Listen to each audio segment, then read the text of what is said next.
Nagsimula sa simple na pasulyap-sulyap, nagpapapansin sa'yo.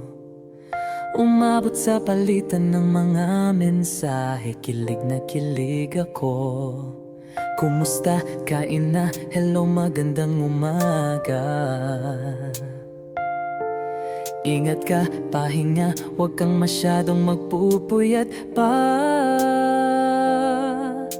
Naramdaman ng puso na dahan-dahan akong nahuhulog sa'yo.